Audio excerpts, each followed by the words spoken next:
Hi everyone, কেমন আছো তোমরা? তোমাদেরকে নেদারল্যান্ডের আরও একটা ব্লগে কিন্তু স্বাগত। আজকে আমি তোমাদেরকে আমাদের নেদারল্যান্ডের হোটেলটা। আর দেখেছো বাইরে কেমন বৃষ্টি শুরু হয়ে গেছে। তো চলো দেরি না করে যাওয়া যাক আমাদের হোটেলের রুমটা কেমন দেখতে। আমি যখন রাত্রিবেলায় এসেছিলাম তখন আমি ভালো করে চারিদিকটা দেখতে পাইনি, তাই আমার বর যখন কনফারেন্সে চলে গেছিলো তখন আমি চারপাশটা কিন্তু ভালো করে ঘুরে নিয়েছি। হ্যাঁ, এখানে কিন্তু গেটে কোনো সিকিউরিটি নেই, তার মানে এই নাই যে যে কেউ হোটেলের ভিতরে ঢুকতে পারবে, একদমই না।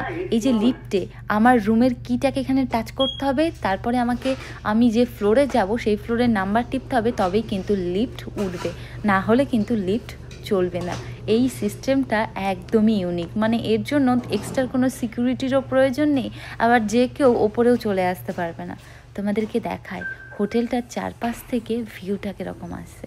হোটেলটা এতটাই উঁচু যে এখান থেকে পুরো এনস্কেদে সিটিটাকে খুব সুন্দরভাবে দেখা যাচ্ছে। আর এই যে এই সামনেটা, এটা দিয়েই কিন্তু আমি হেঁটে এসেছি। আর এই যে আমাদের রুম 809। তো চলো আজকে তোমাদেরকে এই রুমটাই আমি কিন্তু ঘুরে দেখাবো। তো তোমরা প্রথমেই দেখে নিয়েছো হোটেলের নাম হলো কিন্তু ইন্টারসিটি হোটেল। আমিও যখন প্রথম এই হোটেলের নামটা শুনি তখন আমিও অবাক হয়ে যাই, কি ব্যাপার, ইন্টারসিটি রেলে করে তো আমি ইতালি থেকে ভ্যানিস গেছিলাম, সেই কোম্পানিরই তাহলে হোটেলও আছে। মানে ভাবো, ইন্টারসিটি কিন্তু বড় একটা কোম্পানি, যার হোটেল আছে, ট্রেন আছে, না জানি আরও কত কি আছে।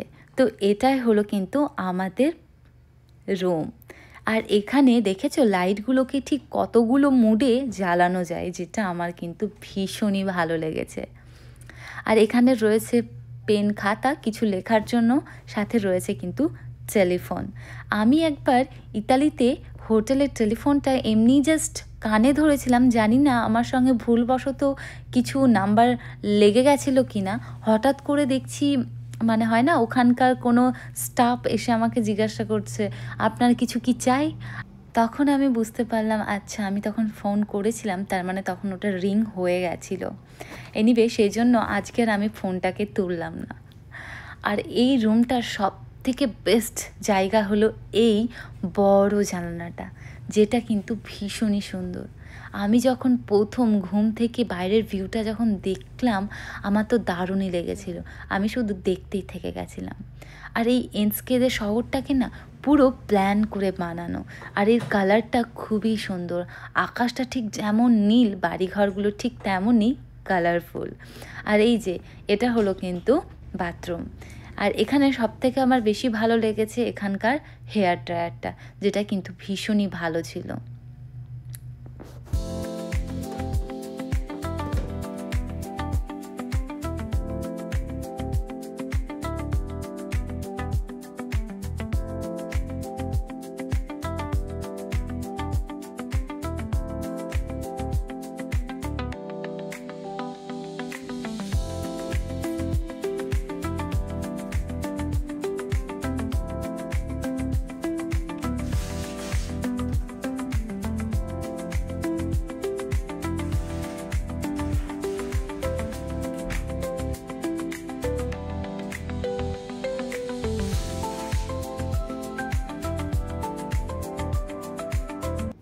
আর এখানে জামা কাপড় আর ব্যাগ রাখার জন্য জায়গা রয়েছে, আর পাশে রয়েছে কিন্তু একটা আলমেরা।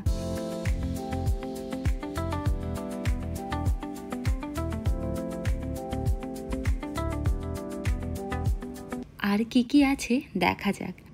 এখানে একটা কিন্তু লকার রয়েছে, যাতে এখানে কোনো ইম্পর্টেন্ট কাগজপত্র বা ক্যাশ রাখা যেতেই পারে, সাথে লকও লাগানো যেতেই পারে। তবে আমরা এখনো পর্যন্ত কিন্তু কোনো ক্যাশে ইউজ করি না, সব কিন্তু কার্ডে ইউজ করি। আর এখানে রয়েছে কিন্তু একটা ছোট্ট ফ্রিজ, আমার ফ্রিজটা কিন্তু ভীষণই ভালো লেগেছে। আর এই যে এখানে রাখা রয়েছে এক থোকা আঙুর।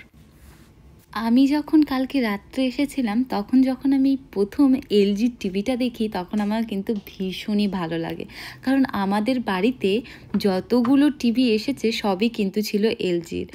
তাছাড়াও আমাদের বাড়িতে যত ইলেকট্রিক গ্যাজেট আছে বেশিরভাগটাই কিন্তু এলজির।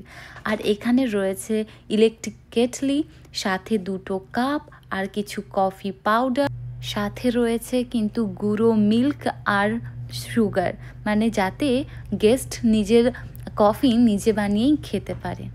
আর এখানে কিন্তু দুটো সিঙ্গেল বেড রয়েছে, চাইলে একসাথেও করা যেতে পারে, আবার এরকম সিঙ্গেল করে দুজনা থাকতেও পারে।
কি কেমন লাগলো আমাদের নেদারল্যান্ডের এই হোটেলটা সত্যিই সুন্দর।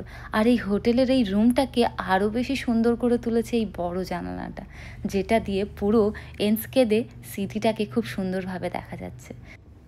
আজ এই পর্যন্তই, আবার দেখা হচ্ছে নেদারল্যান্ডসের অন্য একটা ব্লগে। Tata, bye bye.